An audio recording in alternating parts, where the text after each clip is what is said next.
Borş çorbasını hazırlamak için önce et suyunu hemen ocağa koymak istiyorum. 2 parça dana gerdan kullandım. Siz istediğiniz dana etinden kemikli bir parça kullanabilirsiniz. 2 tane defne yaprağı atıyorum.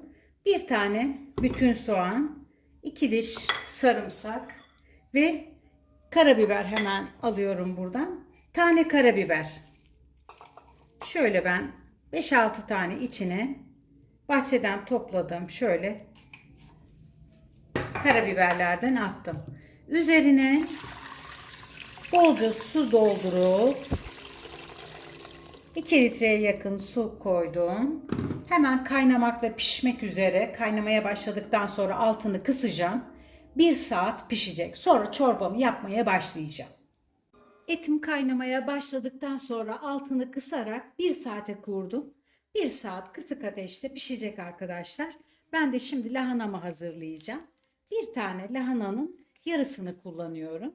Ben biraz bolca olmasını istiyorum. Lahana da ilk başta böyle çok görünmesine karşı kesmeye başladıktan sonra ocakta biraz piştiği zaman biliyorsunuz ki çok küçük kalacak. O yüzden şimdi önce şöyle rahat kesebilmek için bir iki parçaya böleyim.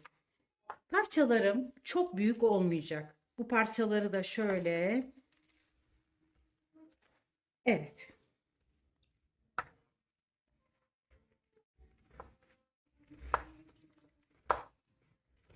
bu kadar uzunlukta olması yeterli. Böyle ince ince doğrayabilirim.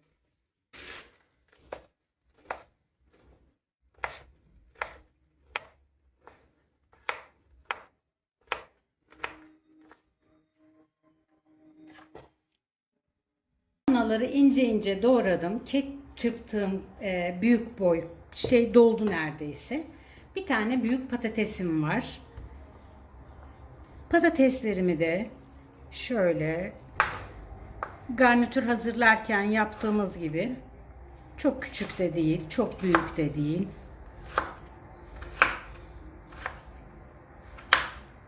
Etimiz piştikten sonra bunları da ilave yapacağız. Geldi havuçlarımı doğramaya. Havuçlarımı da aynı şekilde önce böyle kesersem daha rahat şekil verebilirim. Hemen şöyle size bir tanesini göstermek istiyorum. Yine garnitür hazırlarken yaptığımız gibi çok ince de değil. Şu boylarda yapıyorum arkadaşlar. Bir tane büyük havucum var. Malzemelerinizi siz kişi sayısına göre azaltabilirsiniz.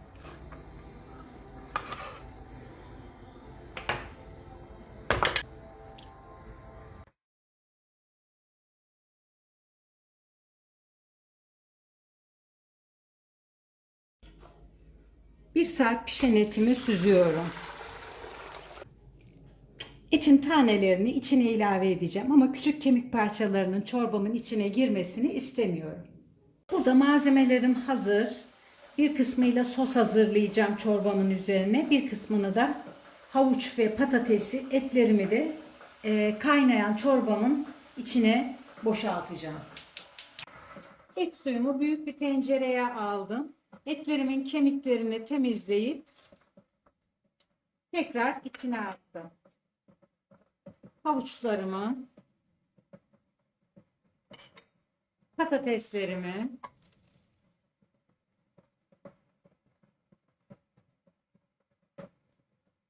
patateslerim pişmeye yakın lahanaları içine ilave edeceğim.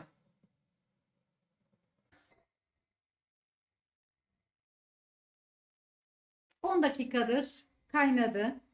Patatesler çok erimeyecek. Biraz pişecekler. Pişmesine bir tık kala lahanaları ilave ediyorum. Lahanalar çok gibi görünse de içine girdiği zaman sönecek.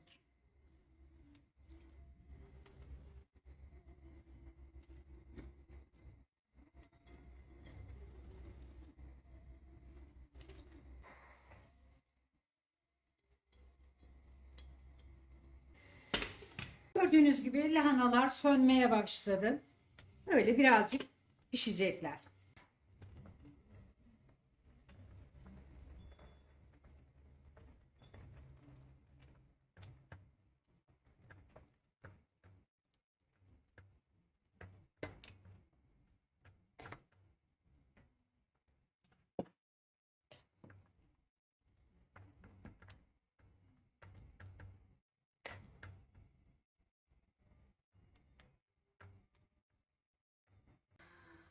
Şimdi sosunu hazırlıyorum çorbamın üzerine.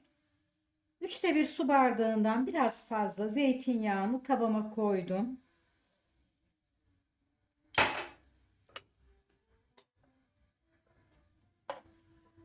Bir tane soğan, 2 diş sarımsak,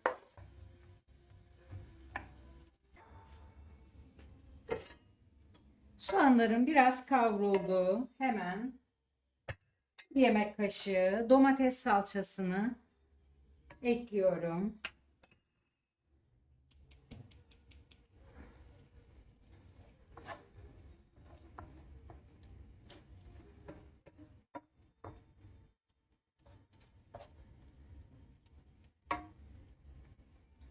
Ben bir çay kaşığı kırmızı toz biber ekledim.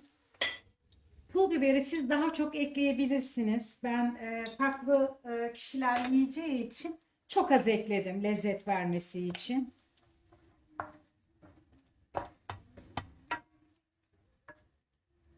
Bir su bardağı domates suyu. Bir su bardağı daha domates suyu ekliyorum. Çünkü iç malzemem bol.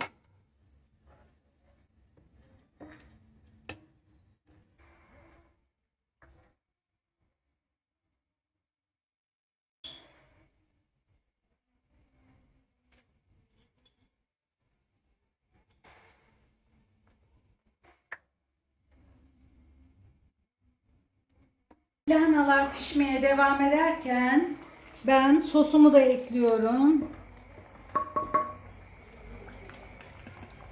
Ben tavanın dibinde kalanları biraz suyla şöyle ilave ettim.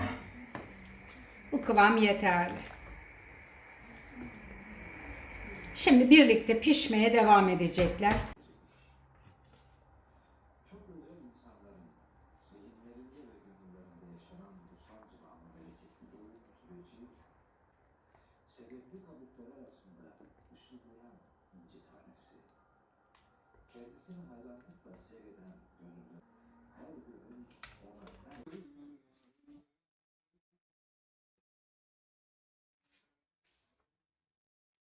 Çorbamız pişti artık. Şimdi altını kapatacağım. Hemen kapattım.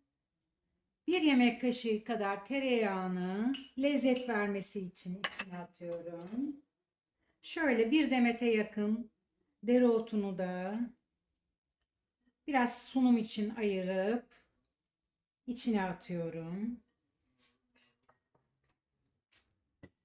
Şöyle bir karıştırıp altını demlenmesi için kapatıyorum.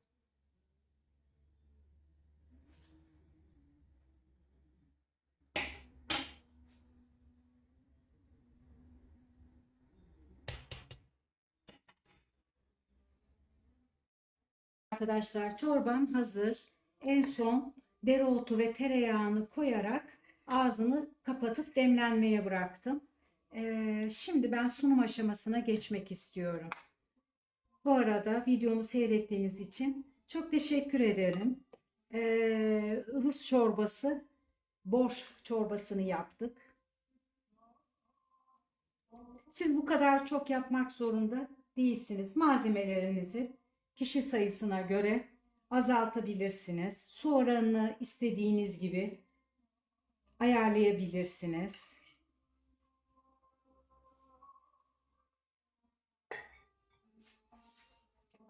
Başka videolarda görüşmek üzere. Hoşça kalın diyorum. Kanalıma abone olmayı unutmayın.